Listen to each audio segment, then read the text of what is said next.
Président de l'ANCEFA, coalition africaine de la campagne mondiale pour l'éducation, pouvez-vous nous décrire en quelques mots le rôle de l'ANCEFA? l'ANCEFA a été créé le lendemain du Forum mondial de la société civile à Dakar en 2000. Et son rôle, sa vision, c'est de promouvoir, de faire en sorte qu'il y ait une émergence d'une société civile africaine forte, unie, qui s'inscrit dans le cadre de la défense des questions éducatives. l'ANCEFA a aussi un moyen de plaidoyer pour faire en sorte que nos gouvernants puissent avoir la redevabilité, qu'il y ait un financement de l'éducation pour que nous puissions atteindre une éducation de qualité pour tous. Quelles sont les priorités en matière d'éducation pour les années à venir en Afrique? L'accès à l'éducation, aussi la qualité. Quand on dit accès, c'est un financement conséquent de l'éducation. Une mise à disposition par les États d'un pourcentage important, au moins 20% du budget national au service de l'éducation. Une autre priorité, tout le monde le sait, c'est la sécurité. Nous avons des difficultés à avoir la paix nécessaire pour permettre aux enfants de bénéficier de leur droit fondamental qui est l'éducation. Comme vous venez de le dire, l'Afrique est touchée par des conflits qui privent chaque jour des milliers d'individus du droit à l'éducation. Quelles sont les mesures que les gouvernements doivent mettre en place pour soutenir l'éducation dans de telles situations? En Afrique, effectivement, vous aurez constaté, nous souffrons beaucoup plus de la malgouvernance que même des effets négatifs du développement. Pourquoi? Parce que cette situation de difficulté à bien gérer nos États fait qu'on ne peut plus assurer une éducation de qualité, on ne peut plus former les populations. Et pour y remédier, il faut forcément que la communauté internationale et nos gouvernements puissent orienter leurs efforts vers la sécurisation des espaces scolaires lorsque les conflits surviennent et, à défaut, au moins résoudre le problème à la racine. La racine, c'est comment faire pour qu'il y ait la paix, la tranquillité nécessaire pour que l'éducation soit possible. Et nous pensons que cela passe par la gouvernance. Donc il faut aider les pays qui ne peuvent pas se libérer des cas de rébellion à pouvoir installer un cadre adéquat pour pouvoir avoir une convergence d'une éducation de qualité. Nous assistons à l'effervescence des acteurs privés dans l'éducation. Comment expliquez-vous ce phénomène en Afrique? En Afrique, dans la plupart de nos États, nous avons été sous, en tout cas, les programmes d'ajustement structurel imposés par les institutions financières. Cela a eu comme conséquence un recul de l'investissement public de nos États dans l'éducation, donc la réduction des budgets, qui influence maintenant l'insuffisance des infrastructures puisqu'on a arrêté les constructions, dont l'accès devient de moins en moins important.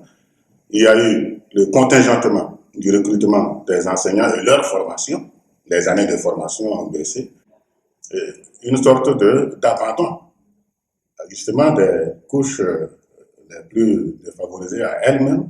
Il n'y a pas eu d'éducation inclusive. Et donc, il y a eu tellement de conséquences négatives des passes que le privé s'en est saisi, que parallèlement, on subventionne des privés, on fait des constructions de location-vente à des privés. En même temps aussi, on facilite l'accès au crédit pour les privés afin que justement l'État puisse se désengager. Quand vous dites « on », de qui parlez-vous? Je parle des gouvernements, et surtout les gouvernements africains. Donc, ce processus a créé une nouvelle race d'investisseurs dans le secteur de l'éducation, pas forcément des gens mis par, en tout cas, les services à rendre aux populations, mais par la part du gain, parce que l'éducation devient un secteur porteur. Et c'est ainsi que les gouvernants, en se désengageant, ont livré l'éducation au secteur privé. Cela s'apparente à ce qu'on appelle la marchandisation de l'éducation. Comme vous venez de le dire, nous parlons de plus en plus d'une marchandisation de l'éducation. Pourquoi?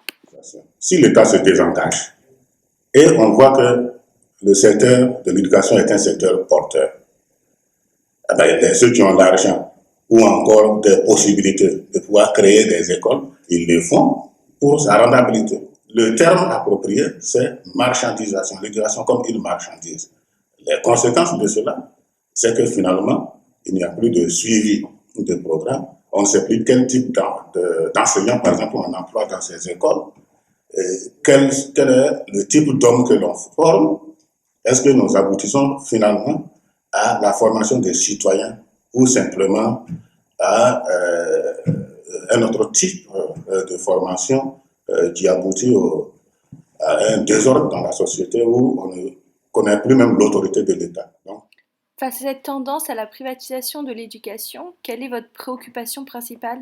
Parce que vous ne pouvez pas assurer l'accès en tant qu'État à l'ensemble des enfants de votre pays. Vous encouragez en même temps le recul économique parce qu'il y a moins de cadres formés ou compétents pour assurer les actes de transformation de la société, la transformation matérielle de la société.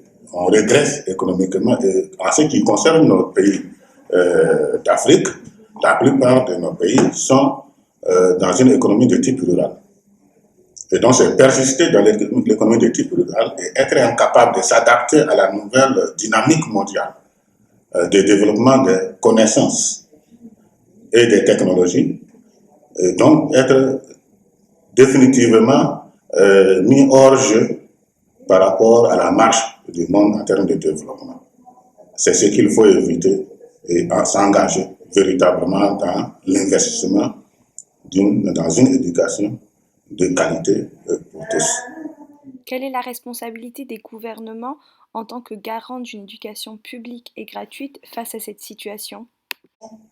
La première responsabilité des gouvernants, c'est la responsabilité financière, à s'engager pour financer l'éducation. L'éducation a un coût et il faut supporter ce coût. Il ne sert à rien de décrire, en tout cas l'éducation, comme une priorité nationale. Même dans les différentes constitutions africaines, on dit que l'éducation est une priorité nationale, et que ça reste aux mots.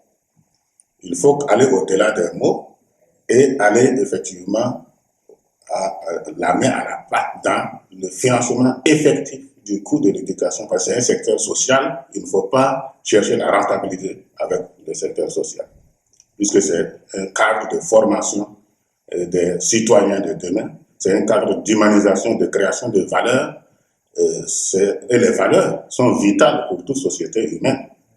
Donc les États ont le devoir de prendre en charge l'éducation et d'éviter qu'elle ne soit entre les mains des prédateurs de privé. Vous êtes à Paris pour participer à la rencontre pour une coalition francophone contre la marchandisation de l'éducation. Que représente cette initiative pour vous? Je trouve cette initiative-là très bonne. Si effectivement elle n'existait pas, il fallait la créer. Déjà montrer qu'il y a au niveau des pays francophones un ensemble de questions qui sont partagées. Donc, pour moi, il faut aller plus loin et faire bloc avec l'ensemble de ces coalitions qui existent déjà, qui ont une vision commune, pour faire un cadre francophone plus grand, qui va pouvoir effectivement influencer nos États par le biais du plaidoyer afin que nous puissions aller vers une éducation de qualité pour tous. Si vous aviez un message à faire passer au gouvernement français, quel serait-il? Soutenir l'éducation, soutenir le financement de l'éducation dans nos pays du Sud, et soutenir aussi l'avènement, en tout cas d'une bonne gouvernance, c'est aider à